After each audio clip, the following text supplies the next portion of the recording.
যারা অজ্ঞানী, আমরা এখানে দুই রকম লোককে করতে পারি। অজ্ঞানী, আমরা বেশিরভাগই হলাম কিন্তু অজ্ঞানী। অজ্ঞানীরা যখন দুঃখ কষ্ট পায় তখন কান্নাকাটি করে, বলে আমি অভাগা, আমার অদৃষ্টটাই এরকম বাজে, আমার কপালটাই এমন খারাপ।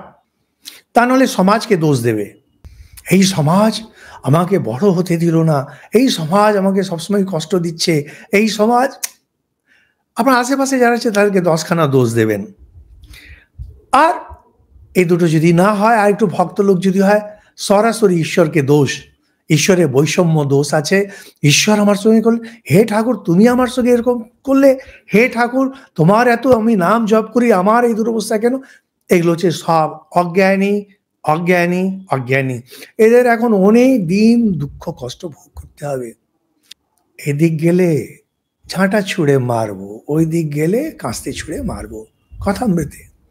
সংসারের এই অবস্থা, এদিকে ঝাঁটা মারবে, ওদিকে কাস্তে মারবে। দোষটা কার ঘাড়ে যাবে? ওই, হ্যাঁ আমার কপাল খারাপ, আমি অভাগা, আমি কিসে এটা ঠিক হয়? কোনোদিন ঠিক হবে না। নাহলে বলবে এই এমন লোকের সঙ্গে আমার বিয়ে হয়েছে, কোনো সুখ পেলাম না, হ্যাঁ কোথায় ছেড়ে যাব, আমার এই বাসা নিজেও খেলাম না, অপরকেও খাওয়াতে পারলাম না। ঠাকুর বলছেন এটা। যিনি একটু জ্ঞানী, এখানে জ্ঞানী বলতে যাদের একটু জ্ঞানের বোধ হয়েছে, আপনার দেখবেন যাদের একটু বয়স হয়েছে, আপনার বাবা ঠাকুরদা, ওনাদেরও এই বোধগুলো ছিল। কিরকম? প্রথম ওনারা বলবেন স্বভাবস্তু প্রবর্ততে, বস্তুর স্বভাব এমন। শ্রীমা যেমন কি সুন্দর বললেন, সংসার সুখ দুঃখময়।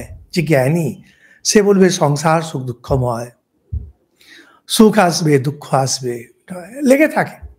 ওরা এটা জানে, এই বোঝ আছে। যখন কষ্ট এলো, চোখে হয়তো একটু জল এলো 2 মিনিটের জন্যে, আবার চাঙ্গা হয়ে গেলো। বাচ্চাগুলো যেমন হয়, বাচ্চাগুলো দেখবেন একটু বকে টকে দিন, চুপসে যাবো, কিছুক্ষণ পরে আবার উঠে দাঁড়ালো।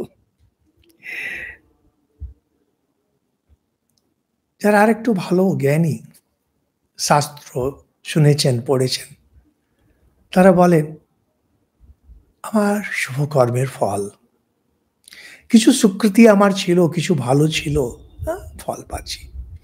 দুঃখেষু বিঘ্নমনা সুখেষু বিগত স্পৃহা। দুঃখ হচ্ছে ওইটাই যেটা আপনার গায়ে লাগে। যদি গায়ে না লাগে তাহলে দুঃখ আবার কিসের? যারা দেখছে তাদের কাছে মনে হবে দুঃখ, কিন্তু যিনি ওখানে আছেন তারও গায়ে লাগে। কিভাবে? জ্ঞানী পুরুষ বলে আমার কিছু অশুভ কর্ম ফল দিচ্ছে। কিন্তু যারা অজ্ঞানী তারা কেঁদে কুঁকি আকুল, আমার এমন অভাগা, আমি এমন অভাগা কেন, ঈশ্বর আমার সঙ্গে এরকম কেন করে, সবকিছু আমারই কেন খারাপ হয়। এই কোঁদলগুলো যখন হয় আমার কাছে লোকেরা এসে করে, এইসব হাসি পেয়ে যায়। এখন একটু বইটই পড়েছি কিনা, নিজের ওপরে হলে হয়তো অন্যরকম করব, কিন্তু অপরেরগুলো শুনলে একটু হাসি পায়। যারা আরেকটু ভালো, যারা শুধু বই পড়েনি, শাস্ত্র যারা ভেতরে ঢুকিয়েছেন, তারা বলেন তার ইচ্ছা, তাদের বোধ আছে তার ইচ্ছা।